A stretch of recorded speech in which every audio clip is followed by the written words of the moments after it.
Assalamualaikum warahmatullahi wabarakatuh. Halo, selamat datang di video saya. Sebelumnya saya izin memperkenalkan diri terlebih dahulu. Nama saya Ramadan Arhuda, NIM 0211855, mahasiswa D3 Teknik Kimia UPN Veteran Yogyakarta. Nah, video ini saya maksudkan untuk memenuhi tugas uji komprehensif saya dengan judul pemisahan air dari campuran etanol air menggunakan metode adsorpsi. Nah, selanjutnya kita akan segera menuju ke materinya.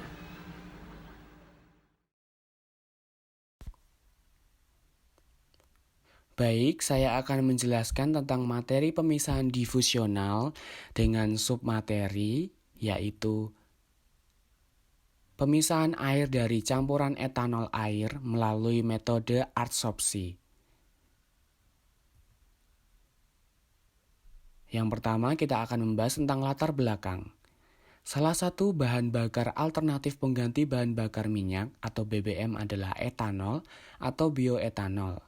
Etanol yang diproduksi dan dipasarkan maksimum berkadar 95-96%.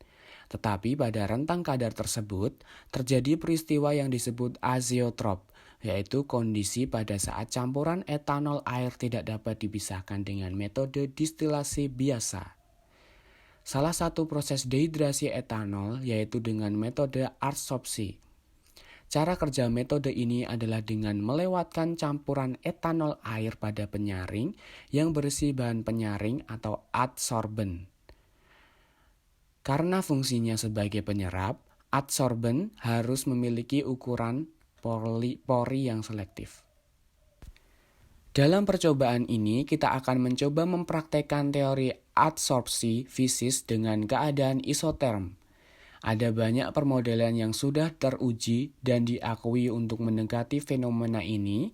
Di antaranya yang cukup populer adalah metode Henry, Freundlich, Langmuir, dan metode Breuner-Emmet-Teller atau BET. Masing-masing permodelan mempunyai pendekatan dan asumsi-asumsi yang berbeda. Maka dari itu, dalam fenomena adsorpsi air dari campuran etanol air menggunakan zeolit akan diuji dengan permodelan yang paling cocok.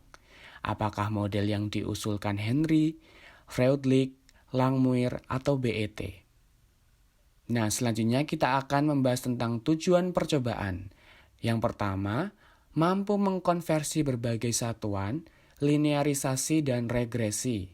Yang kedua, mampu menghitung tetapan adsorpsi isoterm Freundlich. Nah, dari tadi kita telah mendengar berbagai kata adsorpsi. Nah, sebenarnya apa sih adsorpsi itu sendiri? Mari kita bahas selanjutnya. Definisi adsorpsi. Kaiser pertama kali memperkenalkan adsorpsi pada tahun 1881. Seiring berjalannya waktu dan zaman, banyak ilmuwan juga yang mencetuskan pernyataannya mengenai adsorpsi itu sendiri. Yang pertama ada Lagerwall. Dia menyatakan proses ketika fluida terikat pada padatan sehingga membentuk lapisan pada padatan tersebut. Menurut Atkins, adsorpsi adalah peristiwa di mana komponen pertama dan kedua ditambahkan komponen ketiga yang akan mempengaruhi sifat permukaan. Menurut Soekarjo, adsorpsi merupakan peristiwa penyerapan permukaan pada adsorber. Nah, secara umum, adsorpsi itu adalah suatu peristiwa penyerapan pada permukaan adsorber. Misalkan, zat padat akan menarik molekul-molekul gas atau zat cair pada permukaannya. Hal ini disebabkan zat padat terdiri dari molekul-molekul tarik-menarik dengan gaya van der Waals. Jika ditinjau dari satu molekul, maka molekul ini akan dikelilingi oleh molekul lain yang mempunyai gaya tarik-menarik yang seimbang. Untuk molekul, gaya tarik di permukaannya yang tidak seimbang karena salah satu arah tidak ada molekul lain yang menarik, akibatnya pada permukaan itu akan mempunyai gaya tarik yang kecil. Adsorpsi dipengaruhi oleh macam zat yang diadsorpsi. konsentrasi adsorben dan zat diadsorpsi, luas permukaan bahan, suhu, dan tekanan. Macam-macam adsorpsi. Peristiwa adsorpsi merupakan suatu fenomena permukaan, yaitu terjadinya penambahan konsentrasi komponen tertentu pada permukaan antara dua fasa. Nah, adsorpsi dapat dibedakan menjadi dua, yaitu adsorpsi fisis, biasa disebut physical adsorption, dan adsorpsi kimia atau chemical adsorption. Nah, yang pertama kita akan membahas tentang adsorpsi fisika. Nah, adsorpsi fisika terjadi karena hubungan dengan gaya van der Waals. Ketika gaya tarik molekul antara larutan dan permukaan media lebih besar daripada gaya tarik substansi terlarut dan larutan. Contoh dari adsorpsi fisika adalah adsorpsi oleh karbon aktif. Selanjutnya, adsorpsi kimia. Terjadi karena adanya ikatan tertentu. Terbentuk juga ikatan kimia antara substansi terlarut dalam larutan dengan molekul dalam media. Contohnya, ion exchange. Lalu, selain pengertian adsorpsi, ada juga bagian-bagian dari adsorpsi itu loh. Yang pertama adalah adsorben. Adsorben adalah zat padat yang dapat menyerap partikel fluida dalam suatu proses adsorpsi. Adsorben bersifat spesifik dan terbuat dari bahan-bahan yang berpori. Nah, itu merupakan gambar contoh dari adsorben. Selanjutnya adalah karakteristik dari adsorben yang baik. Yang pertama, tekanan uap rendah dan luas permukaan yang besar. Yang kedua, daya melarut dan daya serap besar. Yang ketiga, stabil dan kemurniannya tinggi. Yang keempat, tidak meninggalkan banyak residu dan efek samping. Yang kelima, viskositas yang rendah. Yang keenam, volume tidak mudah hilang apabila berinteraksi tarik-menarik antar molekul. Yang ketujuh, tidak korosif, selektif, dan mudah didapat. Apabila suatu adsorben telah memenuhi karakteristik ini, maka adsorben itu dapat digolongkan adsorben yang baik dan cocok untuk digunakan. Selanjutnya adalah jenis-jenis adsorben. Pada dasarnya, adsorben dibagi menjadi 3, yaitu adsorben yang mengadsorpsi secara fisik, bersifat polar, contohnya karbon aktif, silika gel, dan zeoloid. Yang kedua, adsorben yang mengadsorpsi secara kimia, nonpolar, contohnya metal hydrate, kompleks salt, dan kalsium klorid.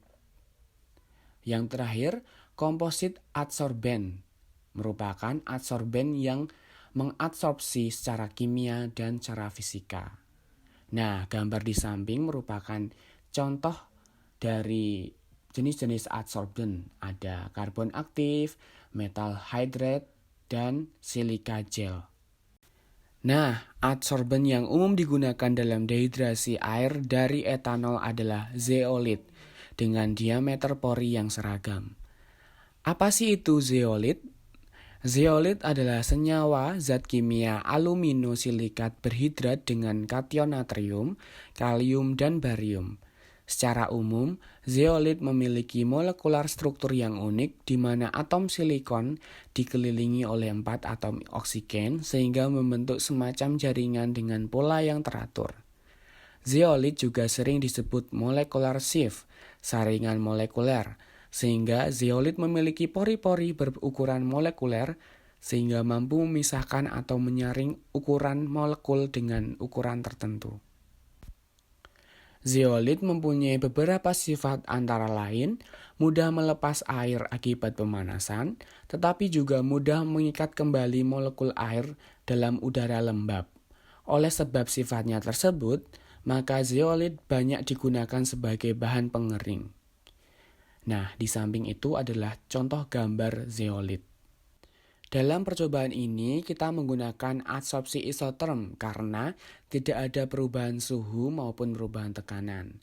Oleh karena itu, Persamaan isoterm didasarkan atas terbentuknya lapisan atau layer dari molekul-molekul adsorbat pada permukaan adsorben. Persamaan ini menggunakan model Freundlich sebagai berikut. X per M sama dengan K kali C pangkat N, di mana X adalah banyaknya adsorbat yang terabsorpsi dalam gram, M adalah massa adsorben dalam gram, C adalah konsentrasi adsorbat di fluida yang setimbang dengan konsentrasi adsorbat di adsorben dalam mol per liter, K, N adalah konstanta Freundlich. Nah, dari persamaan ini, kita linearisasikan persamaannya dengan menggunakan metode logaritma, sehingga akan didapatkan persamaan Y sama dengan A plus BX. Jika diketahui nilai Y dan X, maka konstanta A dan B akan dapat dihitung dengan cara regresi atau least square. Sebelum ke pelaksanaan percobaan, kita akan membahas tentang faktor-faktor yang mempengaruhi adsorpsi. Yang pertama ada luas permukaan, yang kedua waktu kontak, yang ketiga karakteristik adsorben, yang keempat pH dan ukuran molekul dari absorbat, yang kelima adalah temperatur, dan yang keenam adalah kelarutan adsorbat.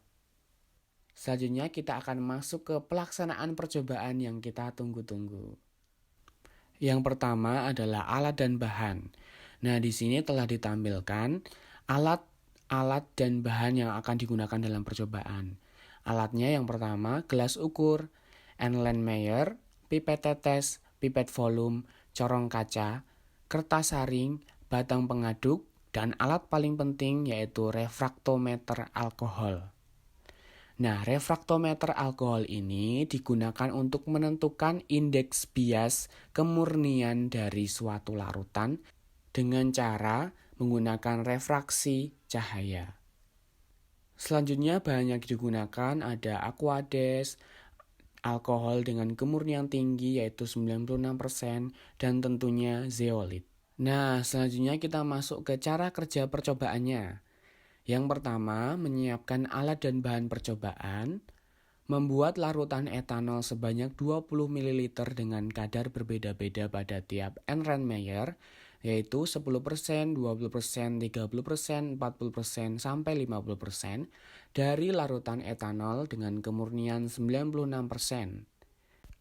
Nah, selanjutnya mengecek filtrat menggunakan alat refraktometer alkohol. Selanjutnya menimbang zeolit sebagai adsorben sebanyak 5 gram, memasukkan zeolit ke dalam masing-masing Erlenmeyer dan menghomogenkan dengan cara diaduk selama 2 menit. Menyaring masing-masing larutan dengan menggunakan kertas saring dan menampung filtrat. Mengukur volume filtrat pada masing-masing tabung Erlenmeyer. Kemudian mengecek filtrat menggunakan alat refraktometer alkohol. Lalu menimbang masing-masing residu yang tertahan pada kertas saring, dan yang terakhir melakukan perhitungan dan membahas hasil perhitungannya. Selanjutnya kita akan masuk ke perhitungan percobaan. Nah, yang pertama adalah perhitungan sebelum perlakuan. Sebelum perlakuan ini dimaksudkan sebelum adanya penambahan dari zeolit itu sendiri. Konsentrasi alkohol kita tulis sebagai A%, konsentrasi refraktometer kita tulis sebagai B%. Kita akan mencari persen air dengan cara 100% dikurangi konsentrasi refraktometer itu sendiri. Lalu mencari volume air dengan cara persen air tadi kita kalikan 100 ml. Lalu kita mencari molaritas air dengan cara mol per volume. Didapatkannya, lalu kita akan mencari mol air dengan cara molaritas kali volume total. Lalu yang terakhir kita mencari massa air mula-mula, di mana massa air sama dengan mol kali mR air. Untuk perhitungan B, yaitu setelah perlakuan, menggunakan cara yang sama dengan sebelumnya, tetapi data yang digunakan adalah setelah perlakuan, yaitu penambahan zeolitnya. C. Menghitung massa yang terabsorpsi oleh adsorben, kita simbolkan X. Rumusnya adalah X sama dengan massa awal dikurangi massa akhir. Untuk konsentrasi alkohol 10%, X sama dengan A, min B sama dengan C gram. Begitu pula untuk konsentrasi alkohol yang lainnya, tetap menggunakan cara ini. Selanjutnya kita mencari molaritas yang terabsorpsi, simbolnya C. C ini rumusnya adalah molaritas awal dikurangi molaritas akhir. Untuk konsentrasi alkohol 10%, C sama dengan A, mol per liter dikurangi B, mol per liter sama dengan X. Begitu pula dengan konsentrasi alkohol yang lain tetap menggunakan cara yang sama. Setelah mendapatkan data-data tersebut, kita langsung menggunakan metode least square dengan mencantumkannya ke dalam tabel. Tabel ini berisi data konsentrasi alkohol, X per M, log X per M, simbolnya Y, C, log C, simbolnya X kali Y, dan X kuadrat. Metode least square ini menggunakan persamaan sigma Y sama dengan A kali sigma X plus N kali B, itu persamaan pertama. Lalu persamaan kedua, sigma X kali Y sama dengan A kali sigma X kuadrat plus sigma X kali B. Nah, persamaan 1 dan persamaan 2 dieliminasi untuk mencari data A dan data B. Setelah nilai A dan B didapatkan, maka substitusilah ke persamaan garis yang tadi, persamaan Freundlich, yaitu Y sama dengan AX plus B. Setelah mendapatkan persamaan garis Y sama dengan AX plus B, kita akan menghitung Y data, Y hitung, dan persen kesalahannya. Rumus Y hitung sama dengan log dalam kurung K kali C pangkat N tutup kurung. Atau kita turunkan menjadi log buka kurung 10 pangkat A kali C pangkat B tutup kurung.